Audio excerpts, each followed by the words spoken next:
get 1 million gold in Crusader Kings 3, I will need to become the most powerful empire to ever exist, while trying to defend endless vassal uprisings and, most importantly, create a cult of followers to give me all their gold. And of course, fight off the inevitable Mongol invasion. So starting out with a single duchy, as a vassal of the Byzantine Empire with a massive army of 700 men. Vassals much more powerful than me, an income of 3 gold per month, and a big dream. The first goal, to become a king. The king of Thessalonica, which we only needed 2 more counties for. Luckily, Germanos was visiting our court, and for just 80 gold we could invite him and make our first accolade. The Vanguard attribute will allow us to hold way bigger stacks of heavy infantry, but also making them more powerful, so made our first stack of heavy infantry, which at accolade rank 1 grants us 2 extra units, taking us to 7. And you know what, that may sound pretty impressive, it's not. So we forcibly married our daughter off for an alliance with this guy. And of course, changed our contract to give us council rights so we could demand to be the Basilius' steward, doubling our current income. And soon after, we got our first claim on our neighbor. Oh yeah, and in the background, we have been looking for secrets. So we did pick up golden obligations. This allows us to blackmail people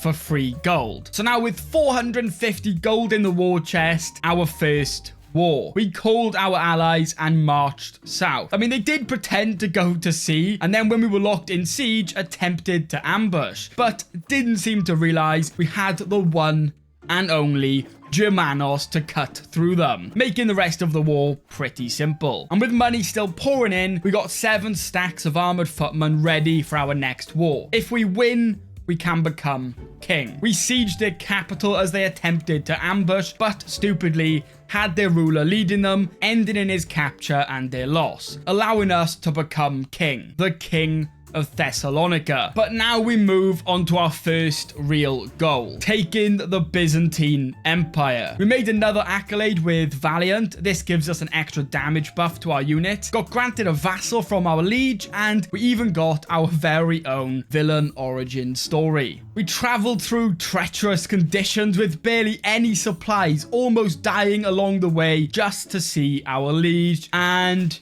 he told us to go away, making us bitter rivals. So we picked up meritocracy, allowing us to scheme to get a claim on his empire title, which worked. We started a faction for our claim, and to my surprise, people actually joined. I guess helped by the fact he was a murdering, excommunicated fornicator. But even massively outnumbered, he attempted to fight, bringing the empire into a full civil war. 8,500 versus his 3,300 elite warriors. We rushed to siege Constantinople, which took 2 years, but gave us a massive lead. And you know, he couldn't just say no this time, although clearly the Basilius was too busy attempting to destroy our name as we picked up the ill ruler nickname, which was a bit harsh, but still, we rushed his men with our new allies from Lotharingia, destroying our liege's armies, allowing us to siege the rest of his land, and finally, we were an emperor, one of the most powerful people in the world. Normally, that would be great, but with just 500 gold, we had a lot of work still to do. The first, of course, reclaiming Constantinople, making it our capital and jumping our income to 28 gold per month. Although our new vassals seemed not to like me, making a pretty scary faction, but with all this new gold,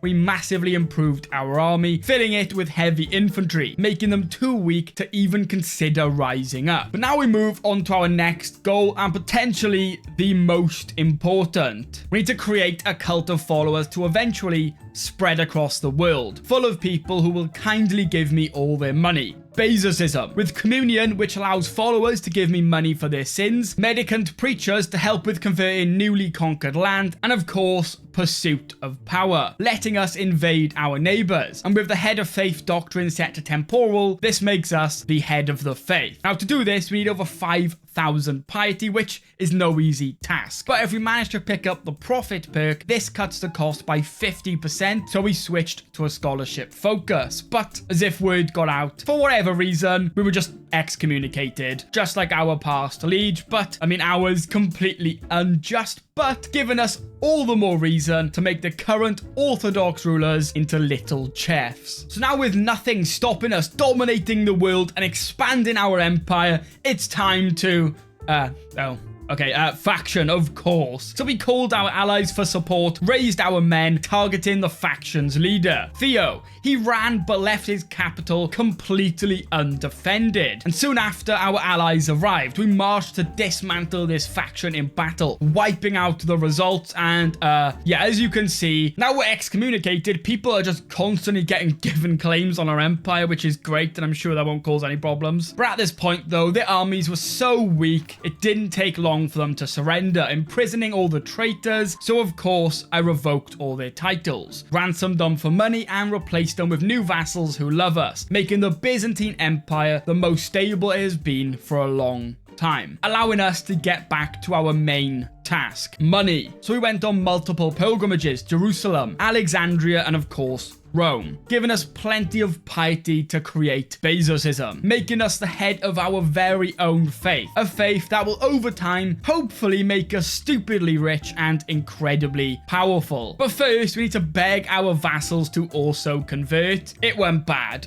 Certainly won't turn into a civil war, right? But in the meantime, if we do want access to the large amount of gold in Europe, we need them to convert, which, if led by the Pope, is pretty unlikely. So, project dismantle the papacy. For this, we need to unland the Pope and gain complete control of Italia. Our first target, get land neighbouring Rome, as holy wars and conquer Casus Belli require us to border. So we walked through Bari and then took a county from Benevento after capturing his area in battle, and finally, with the perfect place to raise our men, we can take Rome. But yeah, that faction has almost 15,000 men compared to our 6, and of course now they push. So of course we called our allies, spent a lot of money on mercenaries, and went to war. If we lose, we lose the empire. Our first battle was against 5,000 men. Luckily, our pikemen completely countered their cavalry. But still, there were thousands more men sieging our land and boarding our shores. We crossed the Aegean Sea, where 10,000 men were sieging our land with no pushback in an attempt to stop them. But once again, they were too quick and just ran. We unsieged our land and then chased them to battle, which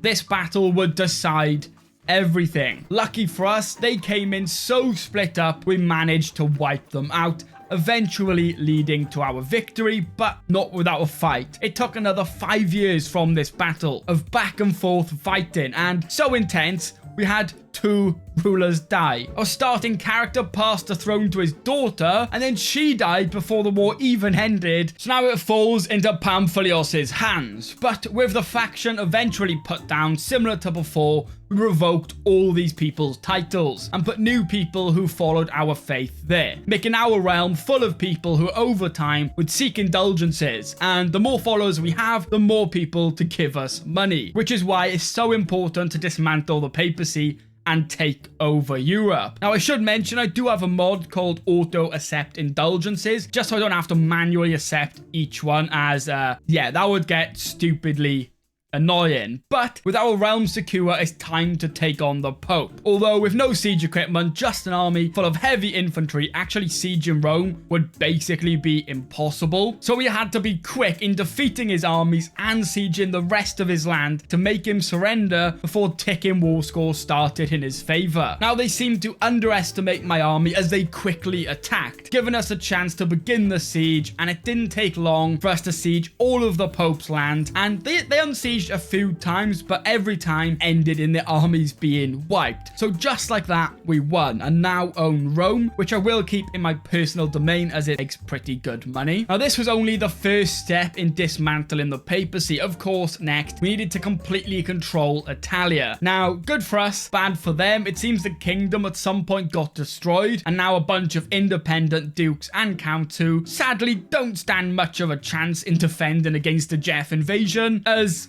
we took the land with ease. Now, another thing I need to start working on was our culture. Right now it's okay, but if we get 7,000 prestige, we can add by the sword. So doing hunt paired with winning all of these wars should get us there before we die, as by the sword allows unlimited kingdom level holy wars. Yes, unlimited, and as our faith kinda hates everyone, this can allow us to spread pretty fast. We also increase some of our court amenities. It is a waste of money, but if it's above our expected grandeur, we can gain some extra prestige. And also, the Northman army attempted to take land from us. Not sure what they were expecting though, to be fair. But as the years went on, we kept taking more and more of Italia, each war gaining more prestige. And with indulgences slowly starting to pour in, we passed 5,000 gold, a whole 0.5% of what we need. But it was still good progress, even starting 4 wars at the same time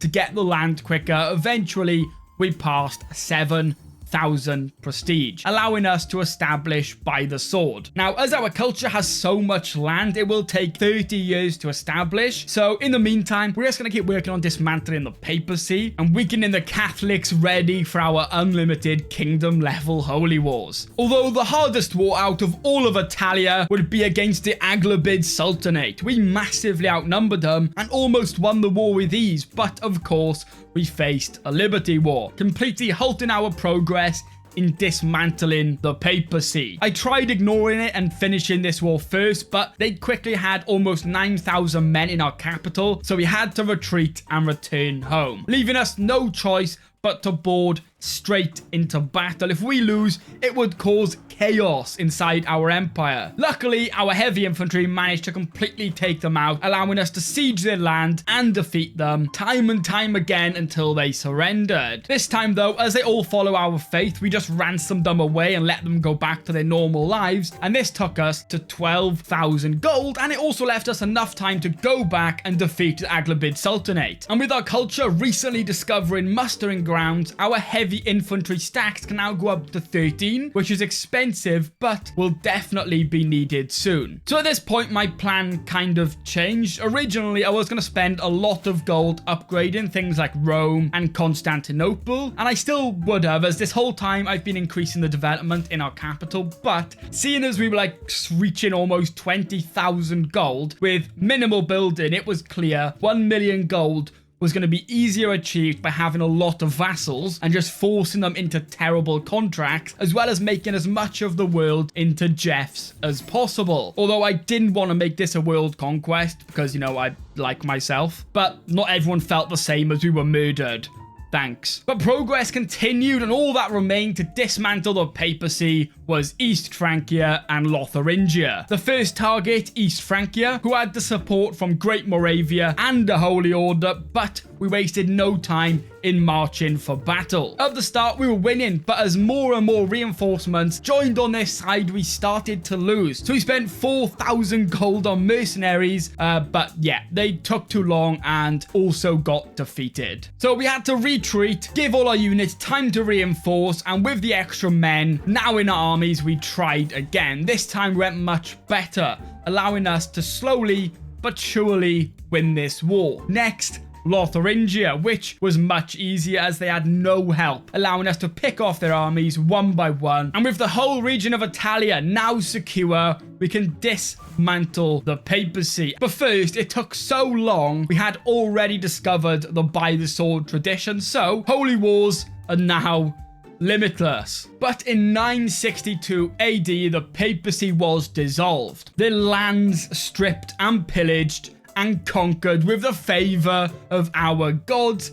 And you know, what is our god, you may ask? Money. And you know what? It seems to work as we began our next goal, spreading our lands from east to west, first Europe. And of course, a quick pilgrimage first to the now non-Catholic Rome, and it was time. Burgundy fell with ease, and their lands now ruled by people who loved to give me their gold. Soon, France followed with their capital quickly falling, and now each time we took a kingdom, I created all the duchies to hand out to people, as creating a duchy only cost us 50 gold due to all the bonuses we picked up, and this would just make controlling the vassals much easier. easier, although I didn't want to hand out kingdoms just yet, as we would get much less tax from this land then. But with all that new land handed out, we were up to 60 gold per month, but I'll save you the pain. You know what comes next. Lotharingia, gone. Germany, gone. Simeon, gone.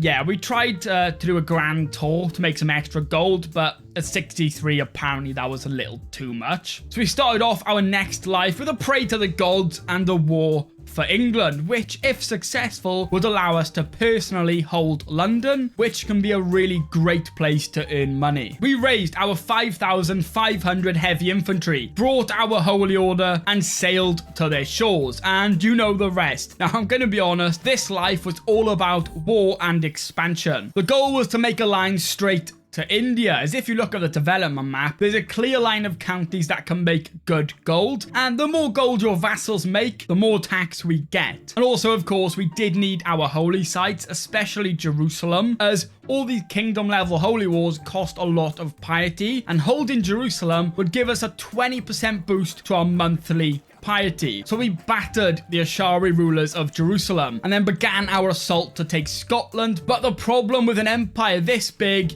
you have a lot of very powerful vassals who love to take advantage when you're busy at war, as a Liberty faction attacked us. Now, our armies were just too far out to even attempt to return and help, so we had to rely on mercenaries, who cost us thousands of gold. But even still, our vassals' armies completely destroyed them, leaving us no other choice but to surrender, a loss that would surely lead to the downfall of our empire.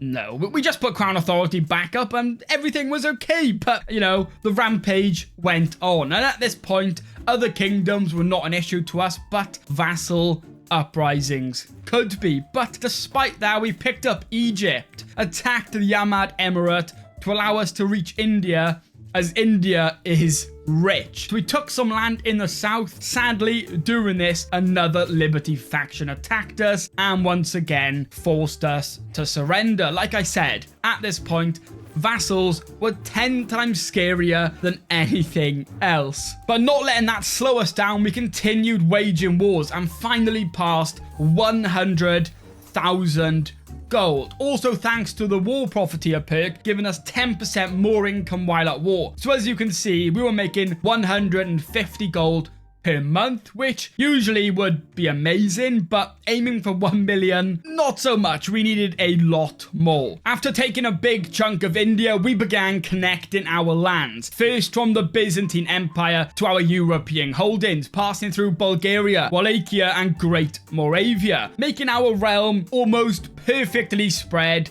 from east to west. And at this point, indulgences were flooding in. And after spending what felt like forever modifying my vassals' contracts to force more gold out of them, we hit a solid 300 gold per month. But all of this expanding also came with so many vassals, like over 100 at this point. So I thought it was time to slow down our expansion, as if we kept going to war too much, we were getting this horrible negative opinion modifier, which basically was the cause of all these factions. So we slowed down on the wars, hopefully giving our vassals a chance to build up their realm, ultimately giving me more tax. So from around 1100 AD, we stopped massively expanding, other than some small things like restoring the Roman Empire, as we were so close to forming it, and then we spent 15 minutes making the color less painful. But other than that, instead, we just let the money roll in. We had close to half the entire world following our faith, as it seemed to just spread to the north entirely on its own, which meant a lot of money. And as well as restoring Rome, we did take a bit of extra land to the north to help us get closer to where Genghis Khan would rise, taking Royan, Kipchak, and Kahid. And as you can see, which surprised me, all this waiting and not just going to war all the time was the perfect plan, paired with absolute crown authority, which makes vassals pay 35% more tax, and with all the extra bonuses from the stewardship lifestyle tree, we were clearing 600 gold per month, which is the most I have ever made in CK3 by a mile. And luckily for me, I didn't need to conquer the entire world. And on the 28th of February, 1167, we passed 1 million gold. Honestly, I thought it would be a push to reach this by the end of the game, but yeah, Seeking Indulgences at this point was just spamming hundreds of gold per day. And of course, our final challenge, taking on the Mongols, which Genghis Khan appeared in 1205 AD, leading over 31,000 horse archers, which is honestly terrifying. Even though we practically have all the money in the world, it's still scary, but we gave him a chance to expand and avoid us if he wanted to, while he got more and more powerful. I even felt pity and was going to donate 100,000 gold, but the game would only let me give 50 gold per time, so yeah, I was not sitting there doing that. And even after our kindness, he wasted no time in declaring war on us, making this our final stand. I raised every single troop we had, which was over 100,000 men, mostly levies, but backed up by a lot of heavy infantry, which, if you didn't know, are directly countered by horse archers. So numbers are what we needed and what we brought. We marched towards his land only for his men to appear out of nowhere. We grouped up and charged his men, which, yeah, took a while, but finally we had the battle. They had a massive battle advantage, but we did have 130,000 men, and by the end of the war, he was left with a tiny army of 9,000, as his special soldiers are gone forever once defeated. So this marked a pretty quick end to the Mongol invasion, but now the Roman Empire reached a staggering 1.5 million gold. Yeah, thank you all so much for watching. Hopefully you enjoyed, and I'm going to end the video with a massive thank you to all the channel members, such as Zehamus. But yeah, thank you all so much for watching, and hopefully I'll see you in the next one.